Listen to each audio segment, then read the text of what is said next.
बच्चों, आपका फिर से हमारे YouTube channel computer solution 24 with Anand में आज हम सीखेंगे माइक्रोसॉफ्ट वर्ड में ए से लेकर जेड तक जो भी शॉर्टकट की होती है हमारी, उनका कैसे और किस तरीके से इस्तेमाल किया जाता है। तो सबसे पहले हम क्या करते हैं, हमारे पास एक पैराग्राफ होता है, हम उसको ले लेते हैं। एक फॉर्मूला इसके लिए equal to RAND, bracket start close enter.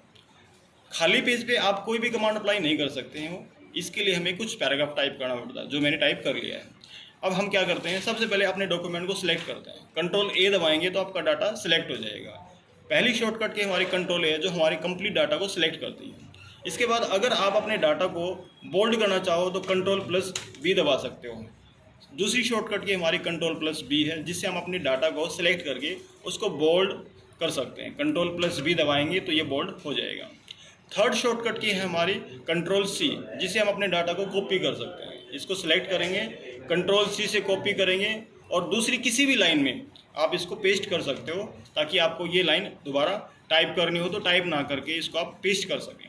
इसके बाद अगली शॉर्टकट की हमारी कंट्रोल+D, इससे हम फ़ॉन्ट की सेटिंग ओपन कर सकते हैं। इसमें आप अलग अलग प्रकार की कमांड देखते हैं, वो आपके सामने आती हैं।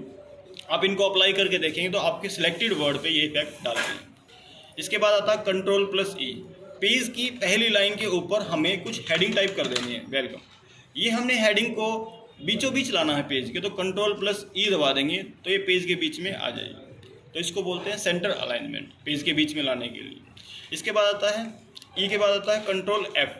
कंट्रोल+F दबाने से हम किसी भी चीज़ को फाइंड कर सकते हैं। जैसे हमने एक वर्ड लिखा है द, कैन, कोई भी जो आपको लगता है इस पैराग्राफ में मौजूद है, तो आप उस वर्ड को टाइप करके आप फाइंड नेक्स्ट करोगे तो एक एक जगह ये आपको एक एक करके ढूंढ के देगा। और अगर फाइंड डॉक्यूमेंट में करेंगे, अगर आपने कुछ लाइन सेलेक्ट कर रखी है और सिलेक्टेड में से आपको कोई वर्ड ढूंढना है तो करंट सिलेक्शन कीजिए, और नहीं तो मेन डॉक्यूमेंट पे क्लिक करेंगे तो आपको पूरे पैराग्राफ में जहाँ जहाँ पर वो वर्ड मौजूद है वो आप देख सकते हैं। इस कमांड को देखने के लिए मैं नीचे से एक पैराग्राफ सेलेक्ट करता हूँ। सिलेक्टेड मैटर को सिलेक्ट करके हमने लास्ट पैराग्राफ को लिया है और फिर से इस कमांड को दबाया है। अब मैंने इसी वर्ड को फिर से लिखा दा को, और मैं चाहता हूँ करंट सिलेक्शन करूँ, तो सिर्फ सिलेक्टेड रेंज में ये उसी वर्ड को सिलेक्ट करेगा, बाकियों को नहीं करेगा। बाकी पूरे पैराग्राफ को छोड़कर सिर्फ उसी पैराग्राफ को करेगा जिसमें आपने इसको सिलेक्ट किया हुआ है।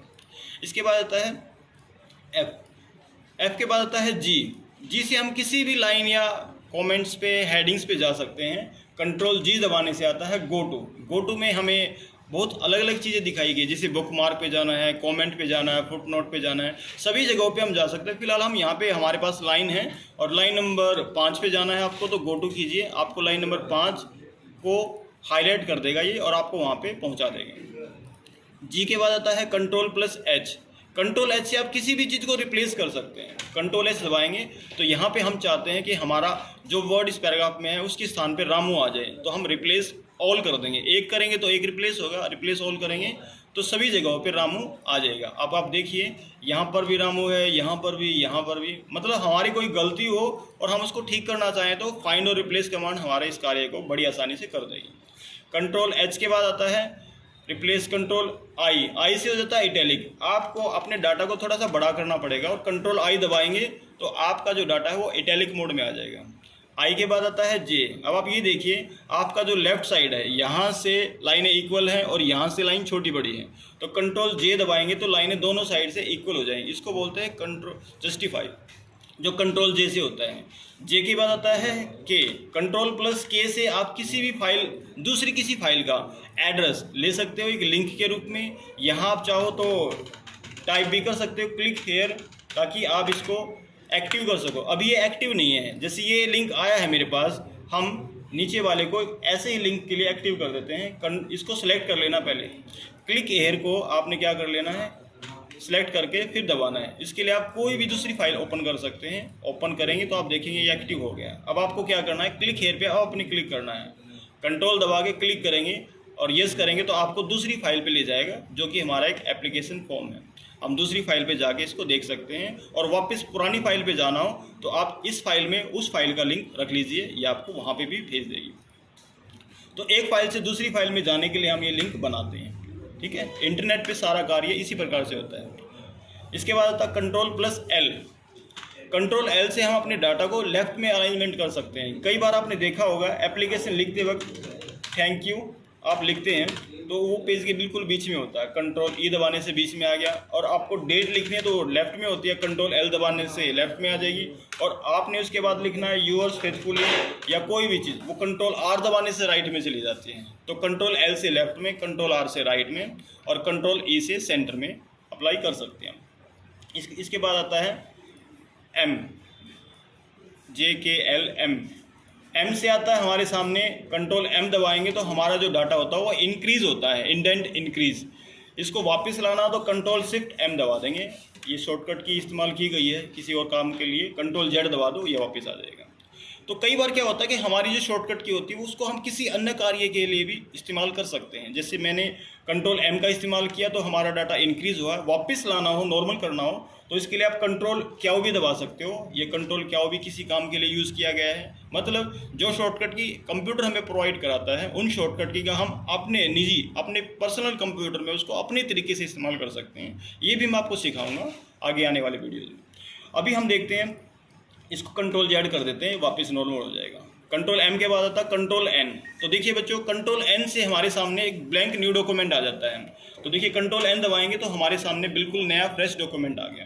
तो ये जिस डॉक्यूमेंट में हम काम कर रहे थे उससे अलग डॉक्यूमेंट है। अगर मान लिया जाए, अगर अब इसी डॉक्यूमेंट में हम काम कर रहे हैं और हमें नेक्स्ट पेज चाहिए, नेक्स्ट पेज मतलब इससे अगला पेज। कई बार बच्चों को थोड़ी सी प्रॉब्लम होती है नेक्स्ट पेज में और न्यू डॉक्यूमेंट को समझने में, तो वो कंट्रोल एन से न्यू पेज बोल देते हैं। न्यू पेज नहीं होता, कंट्रोल एंटर दबाने से हमारे पास नेक्स्ट पेज आ जाएगा। आप देखिए इसकी बगल में एक दूसरा पेज आ गया है। तो कंट्रोल प्लस एंटर ये एक अलग शॉर्टकट की है, इसका इस्तेमाल आप नेक्स्ट पेज या नए पेज पे जाने के लिए करते हैं। कंट्रोल एन से, कंट्रोल एंटर से हम नया पेज ले सकते हैं इसी डॉक्यूमेंट में। करंट डॉक्यूमेंट में आपको अगर अलग अलग प्रकार के पेज लेने हैं तो कंट्रोल एंटर दबाते रहिए, आपका पेज आता रहेगा। एन के बाद आता है कंट्रोल प्लस ओ। किसी भी दूसरी फाइल को जो कंप्यूटर में सेव है ओपन करना है तो आप उसको ओपन कर सकते हो। तो देखिए बच्चों, आप इनकी यहाँ से फ़ोटो भी क्लिक कर सकते हैं। मैंने शॉर्टकट की जो इसमें सेव है, ये जो मैं आपको सिखा रहा हूँ ये आपके सामने आई है। आप इसका स्क्रीनशॉट ले सकते हैं और इसको प्रैक्टिस के लिए भी इस्तेमाल कर सकते हैं। तो कंट्रोल ओ से सेव की हुई फाइल, किसी भी फाइल को ओपन किया जा सकता है। इसके बाद आता है कंट्रोल प्लस पी। पी से हम किसी भी फाइल का प्रिंट आउट निकाल सकते हैं, जिसमें आप आल करेंगे तो आपके पास अगर 2, 3, 4 जितने ही पेज हैं उन सभी का प्रिंट निकलेगा। करंट पेज का मतलब ये होता है कि आपको जिस पेज पे आपने क्लिक कर रखा हो, माउस का पॉइंटर जिस पेज पे हो उसका प्रिंट निकलेगा। पेज अगर आप चाहते हो, आपके पास मान लो 10 पेज हैं, 1 से लेकर 10 के 10 का पेज का प्रिंट निकालना है, मतलब लगातार प्रिंट निकालना, तो 1 से लेकर 10 तक का आप प्रिंट निकाल सकते हैं। और अगर आपको 1 से लेकर 5 तक का निकालना तो आप केवल 1 और 5 का ही प्रिंट निकालना चाहते हो तो उसके बीच में कोमा लगा के भी निकाल सकते हैं। तो इसमें बहुत सारी चीज़ें हैं, इसके लिए मैं आपको एक अलग से वीडियो बना दूंगा कि आपको प्रिंट निकालना है तो उसके लिए क्या क्या सेटिंग इस्तेमाल करनी है, ये सारी चीज़ें। फिलहाल इसके लिए आप ऑल, करंट और पेजेस का इस्तेमाल कर सकते हो, सिलेक्शन भी है, इसको हम आगे डिस्कस करेंगे। इसके बाद आता है पी के बाद आता है क्याऊ, पी क्याऊ। तो हम अगर कंट्रोल एम करते हैं तो उसको वापस लाना है तो कंट्रोल जेड कर देते हैं। इसके लिए शॉर्टकट की है कि हम कंट्रोल क्याऊ दबाएं तो ये वापस नॉर्मल हो जाता है। पर यहाँ पर मैंने क्या कर रखा है, एक शॉर्टकट की बनाई हुई है। जैसे आप लिखते हो ना नेम, और इसके आगे आपको वो चेक बॉक्स लगाना है, तो कंट्रोल क्याऊ मैंने बनाई हुई शॉर्टकट की है। आप मेरी कुछ वीडियोज़ में इसकी देखेंगे तो आपको समझ में आ जाएगा, हम शॉर्टकट की अपने लिए भी बनाते हैं। ठीक है, तो इसके लिए हम क्या कर सकते हैं, इसको हटा देते हैं।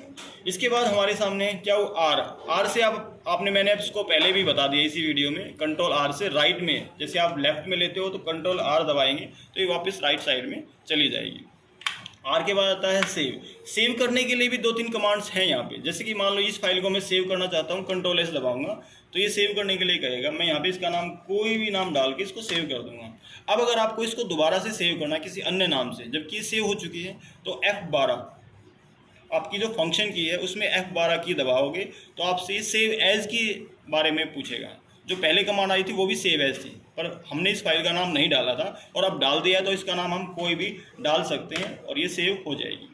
एस के बाद आता है टी से हमारी जो सेकंड लाइन होती है, कंट्रोल टी दबाने से हम अपने पैराग्राफ में हैंगिंग कर सकते हैं। हैंगिंग में मतलब हमारी फर्स्ट लाइन को छोड़कर बाकी सभी लाइनें मूव करके राइट साइड की तरफ जाती हैं। तो वापस लाने के लिए कंट्रोल शिफ्ट टी दबाएंगे, जैसे कंट्रोल एम में होता है वैसे कंट्रोल टी में हम इसको हैंगिंग कर सकते हैं।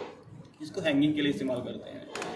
टी यू से हम किसी भी वर्ड को अंडरलाइन दे सकते हैं। कंट्रोल यू दबाएंगे तो अंडरलाइन आ जाएगी। अगर हमें डबल अंडरलाइन देनी है तो कंट्रोल शिफ्ट डी दबा देंगे और अगर आपको अपने पैराग्राफ में कुछ वर्ड्स के नीचे अंडरलाइन लगानी है तो कंट्रोल शिफ्ट W दबा देंगे, ये सभी अंडरलाइन आप देखेंगे, इनकी प्रैक्टिस करेंगे तो आपको आ जाएगी। ठीक है, अंडरलाइन के मैंने आपको 3 तरीके बताए हैं, simple control U, control shift D double underline, control shift W word underline. तो शिफ्ट के साथ भी आप इन सभी शॉर्टकट की का इस्तेमाल करेंगे। अभी मैं सिर्फ कंट्रोल के साथ बता रहा हूँ, कुछ का मैंने आपके सामने रखा है, तो आपको और भी अधिक जानकारी इसके बारे में मिल जाएगी। W होता है V से हो जाता है पेस्ट। तो किसी भी चीज़ को कॉपी करो, उसको दोबारा ना लिखना हो तो कंट्रोल V दबा दो, पेस्ट। इसके बाद आता है कंट्रोल W से हो जाता है क्लोज। आपकी करंट फाइल, ये पूछेगा आपसे सेव करने के लिए, आप कहोगे नो मैंने सेव नहीं करनी, तो ये सॉफ्टवेयर क्लोज नहीं होगा, वो एक्टिव फाइल जो आप जिस पे आप काम कर रहे थे वो क्लोज हो जाएगी। आपको फिर से उस फाइल को खोलना है तो आपके सामने ये जो ऑफिस बटन है इस पर क्लिक कीजिए और यहाँ से ओपन कर लीजिए, वही करंट फाइल आपके सामने आ जाएगी। कंट्रोल वाई से होता है रेडो। जैसे मैंने इसको डिलीट कर दिया, मुझे वापस लाना है तो मैं कंट्रोल Z दबाऊंगा, पहले ये ऑफिस आ जाएगा। अब मुझे इसको अगर हटाना है तो मैं इसको कंट्रोल Y से हटा दूंगा। तो ये थी हमारी A से लेकर Z तक शॉर्टकट की। आशा करता हूँ ये वीडियो भी आपको एक प्रॉपर अच्छी तरीके से समझ में आ गई होगी। अगर किसी प्रकार की आपको कोई समस्या होती है तो प्लीज़ कमेंट कीजिए और हमारे चैनल को लाइक्स और सब्सक्राइब कीजिए। धन्यवाद।